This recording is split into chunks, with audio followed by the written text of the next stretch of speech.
Hello friends, welcome back. This is our third video of chapter partnership fundamental. आपको ध्यान होगा इससे पहले दो वीडियोस के बारे में हम पढ़ चुके हैं, तो जिसके अंदर हमने partnership deed, types of capital और profit and loss appropriation account पढ़ा था। आपको ध्यान हो, मैंने profit and loss appropriation account को एक और नाम दिया था, profit and loss adjustment account. तो उसी बेसिस के ऊपर अब हम कुछ एडजस्टमेंट्स भी करने जा रहे हैं जो प्रॉफिट एंड लॉस अप्रोप्रिएशन के अंदर ट्रीट की जाती हैं।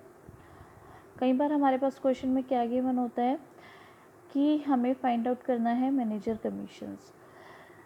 आपको ध्यान होगा, हमने जब क्लास +1 के अंदर trading in profit and loss account prepare किया था, तो उस वक्त हमने एक चीज़ की थी जिसके अंदर मैनेजर कमीशन भी हमने कैलकुलेट किया था। नेट प्रॉफिट दो ही केसेस हुआ करते थे, बिफोर और आफ्टर। बिफोर आपको ध्यान होगा अमाउंट इनटू में रेट ओवर 100, और आफ्टर अमाउंट दैट मीन्स जो नेट प्रॉफिट हुआ करता था इनटू में रेट ओवर 100 प्लस रेट।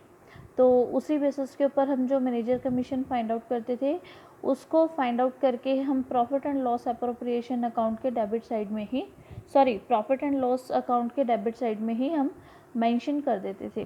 तो इसी वजह से अगर आपको क्वेश्चन के अंदर आज अभी भी अगर क्वेश्चन के अंदर मैनेजर कमीशन कैलकुलेट करने के लिए बोला गया है, तो ऑब्वियसली इसका ट्रीटमेंट हमें प्रॉफिट एंड लॉस अकाउंट के अंदर करना पड़ेगा। लेकिन एक बात ध्यान में रखना, जो हमें नेट प्रॉफिट गिवन होगा क्वेश्चन के अंदर, उसमें पहले हम मैनेजर कमीशन कैलकुलेट करेंगे। कैलकुलेट करने के बाद जो अमाउंट निकलेगा उसको डिडक्ट करेंगे उस नेट प्रॉफिट में से। उसके बाद जो हमारे पास नेट प्रॉफिट बचेगा उसे हम ब्रोट डाउन करेंगे profit and loss appropriation account के अंदर। बेसिकली ये हमारे पास एक एडजस्टमेंट आ जाती है थोड़ा सा, लेकिन इसका ट्रीटमेंट कहाँ रहेगा हमारा, सिर्फ और प्रॉफिट एंड लॉस अकाउंट के अंदर। अप्रोप्रिएशन के अंदर हम इसका ट्रीटमेंट बिल्कुल भी नहीं करेंगे। इसके बाद जो चीज़ आती है जो अप्रोप्रिएशन के अंदर एंटर की जाएगी, that is partners commission account. अभी हमने मैनेजर्स कमीशन दी थी, अब हमारे पास है पार्टनर कमीशन। कैलकुलेट करने का वही तरीका है, दो मेथड्स हैं, बिफोर और आफ्टर, लेकिन ये किससे बिलोंग करती है, पार्टनर से। तो इसकी वजह से ये जो कमीशन होगी ये कहाँ चार्ज की जाएगी, profit and loss appropriation account के अंदर।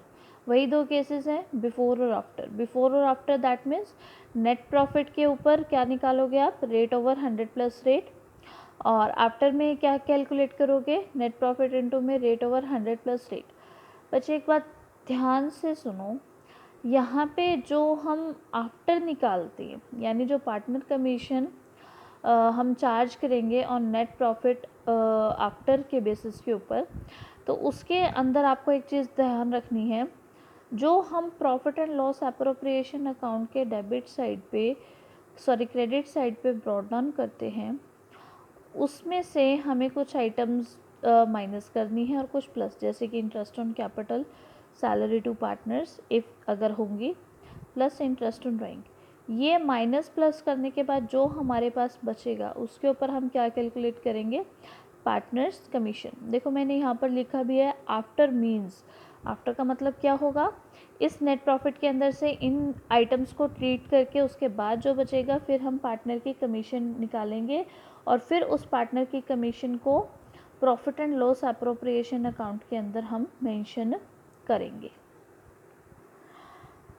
इस चीज़ को हम और भी ध्यान से पढ़ेंगे आफ्टर वाली सिचुएशन को, और भी आगे पढ़ेंगे जब हमारे पास प्रैक्टिकल क्वेश्चन आएंगे, तो वो अच्छे से जब रिटन प्रैक्टिकल करेंगे तो उसमें अच्छे से डील हो जाएगा।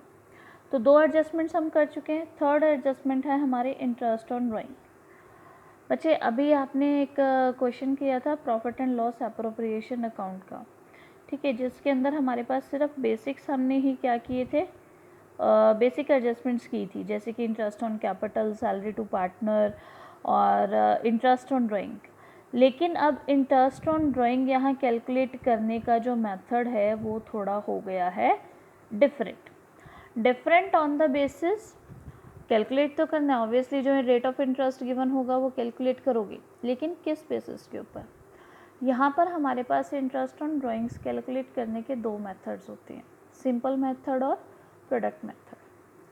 सिंपल मेथड को वेरियस पार्ट्स में डिवाइड किया गया है। मंथली बेसिस के ऊपर, हाफ ईयरली के बेसिस के ऊपर, क्वार्टरली बेसिस के ऊपर और 9 मंथ बेसिस के ऊपर। तो उसी अकॉर्डिंगली अगर हम सबसे पहले केस की बात करें जो कि हमारे पास है monthly case, on the basis of monthly, तो 3 पार्ट होते हैं इसके। इन द बिगनिंग, दैट मीन्स हम इंटरेस्ट ऑन ड्राइंग, अच्छा आप मुझे एक बात बताइए, हम इंटरेस्ट ऑन ड्राइंग किस पे देते हैं? ड्राइंग्स के ऊपर ना। और ड्राइंग्स क्या चीज़ होती हैं? जो एक पार्टनर कंपनी में से या फर्म में से विड्रॉ करवाता है अपने पर्सनल यूज़ के लिए, उस पर हम इंटरेस्ट ऑन ड्राइंग देते हैं। तो अब जो उसका विड्रॉ करवाने का या फिर अगर हम कहें उसका पैसे निकलवाने का जो टाइम पीरियड है वो मैटर कर रहा है। टाइम पीरियड कैसे मैटर कर रहा है? सपोज़ वो in the beginning that means हर महीने की पहली तारीख को निकाल रहा है। इन द मिड, महीने के बीच में, मिड बेसिकली हम 15 ही कंसिडर करते हैं, यानी मिड ऑफ द मंथ। और एंड ऑफ द मंथ यानी कि महीने की आखिरी तारीख, वो 30 भी हो सकती है, वो 31 भी हो सकती है, डिपेंड करता है कौन सा मंथ है। ठीक है, तो इसी बेसिस के ऊपर ये बात मैटर करती है वो कौन सी डेट को कौन से टाइम पीरियड के अंदर ड्राइंग्स विड्रॉ करवा रहा है या फिर पैसा निकाल रहा है अपने पर्सनल पर्पस के लिए। और इस चीज़ को कैलकुलेट करने के लिए हमारा एक बेसिक फॉर्मूला है जो हर एक, जो हमने अभी ऊपर मेथड्स किए हैं ना, सिंपल मेथड को वेरियस कैटेगरीज में डिवाइड किए, यानी हर एक मेथड के कैलकुलेशन के लिए यही फॉर्मूला प्रोसीड किया जाएगा या फिर हम कहें यही फॉर्मूला फॉलो किया जाएगा। ये फॉर्मूला क्या है? Time left after first drawing plus time left after last drawing divided by 2। यानी पहली ड्राइंग करने के बाद कितना टाइम पीरियड बचा है और जो लास्ट ड्राइंग करी है उसके बाद कितना टाइम पीरियड बचा है उसको डिवाइड करेंगे बाय 2 से। 2 से हम बेसिकली एवरेज में निकालते थे ना हमारी जूनियर क्लासेस के अंदर, तो वही सिस्टम है। लेकिन अब यहाँ पे जो टाइम लेफ्ट है बच्चे, ये मैटर कर रहा है। टाइम लेफ्ट, अब जैसे मैंने फर्स्ट केस में लिया है बिगनिंग, और अगर हमारा, आप सबको पता है अब हमारा फाइनेंशियल ईयर क्या चलता है, अप्रैल से मार्च, यानी 1 अप्रैल टू 31 मार्च, यही हमारा फाइनेंशियल ईयर कंसिडर किया जाता है हर एक बुक्स के अंदर, हर एक टर्म्स के अंदर। अकाउंटिंग पीरियड भी इसे हम बोलते हैं। और उसी बेसिस के ऊपर टाइम लेफ्ट की बात कर रहे हैं। कहते हैं सपोज 1 अप्रैल को वो ड्राइंग्स कर रहा है, यानी पैसा निकाल रहा है अपने पर्सनल पर्पस के लिए 1 अप्रैल, यानी इन the beginning of the month 1 अप्रैल पे निकाल रहा है। तो 1 अप्रैल को निकालने के बाद उसके पास कितने महीने बच गए? पूरे के पूरे 12 महीने। क्यों? क्योंकि 1 अप्रैल है, अप्रैल मंथ ख़त्म तो नहीं हुआ ना, तो दैट मीन्स पूरा अप्रैल से लेके मार्च तक पूरा टाइम पीरियड बचा है। और उसने हमने इसमें प्लस क्या करना है? Time left after last drawing, यानी आखिरी ड्राइंग कब की थी? आखिरी ड्राइंग की थी आखिरी महीने में। वो आखिरी महीना कौन सा था? मार्च का। मार्च की कौन सी तारीख को करी थी? 1 मार्च। दैट मीन्स 1 मार्च को करके पूरा एक महीना बच गया। तो हम क्या डाल सकते हैं? Time left after first drawing 12, पूरे 12 महीने, plus time left after last drawing 1 divided by 2, यानी 12 + 1 by 2 दैट इज 13/2। और 13/2 को हम डिवाइड करते हैं तो क्या निकलता है? 6.5। ये हमारे पास टाइम पीरियड निकलेगा। और इसी टाइम पीरियड के बेसिस के ऊपर हम इंटरेस्ट ऑन ड्राइंग को मंथली बेसिस पे कैलकुलेट करेंगे। मैंने एक एग्जांपल दिया है, उस एग्जांपल से समझते हैं। Suppose there are XYZ are partners in firm, they withdraw cash for personal purpose. कैसे? X ने बिगनिंग में निकाला of the every month, Y ने mid of the every month, Z ने end of every month. Formula मैंने लिख दिया है, time left after first drawing plus time left after last drawing divided by 2। X कितनी निकाल रहा है? 500 पर मंथ, यानी हर महीने 500 निकाल रहा है, तो 12 महीने के कितने हो गए? 6000। Y निकाल रहा है 400 पर मंथ, यानी 12 महीने के कितने हो गए? 4800। और Z निकाल रहा है 300 पर मंथ, दैट मीन्स 12 महीने के कितने हो गए? 3600। रेट ऑफ इंटरेस्ट कितना है ड्राइंग्स का? 12%। तो इसी बेसिस के ऊपर अब हम X की इंटरेस्ट ऑन ड्राइंग को कैसे कैलकुलेट करेंगे? देखिए, टोटल ड्राइंग्स कितनी हो गई हमारे पास एक्स की 6000, क्योंकि उसने 500 पर मंथ निकाली और 12 महीने के हिसाब से उसकी कितनी हो गई 6000 उसने पूरे साल में विड्रॉ करी। इंटरेस्ट ऑन ड्राइंग्स कैसे निकालेंगे, 6000 हमारा फॉर्मूला यही होता है 6000 इंटू में रेट कितना गिवन है हमें 12%, तो 12% इंटू में टाइम। अब टाइम मैंने कैसे बोला था, फॉर्मूला अप्लाई करेंगे हम, ये वाला फॉर्मूला।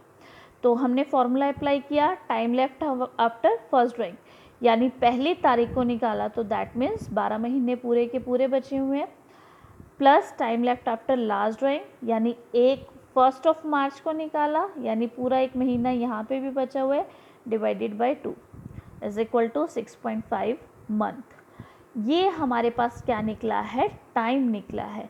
और इसी टाइम के बेसिस के ऊपर हम क्या निकालेंगे, उसका इंटरेस्ट ऑन ड्राइंग। जैसे कि 6000 हमारी टोटल ड्राइंग्स थी साल की, रेट हमारा 12% था, टाइम कितना है 6.5 डिवाइडेड बाय 12 किस लिए, क्योंकि ये साल के अकॉर्डिंग हम निकालते हैं।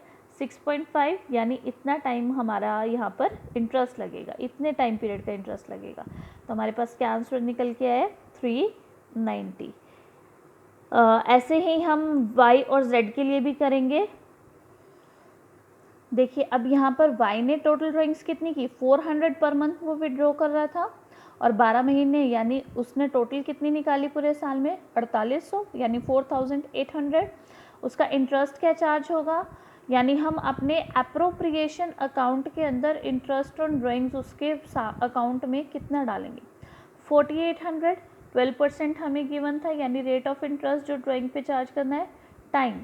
अब y ने कैसे विड्रॉ करी थी, आप अगर देखोगे क्वेश्चन में मैंने लिखा हुआ है y withdraw in mid of the every month, mid यानी हर महीने की 15 तारीख, दैट मीन्स 15 अप्रैल को उसने पहले ड्राइंग्स की।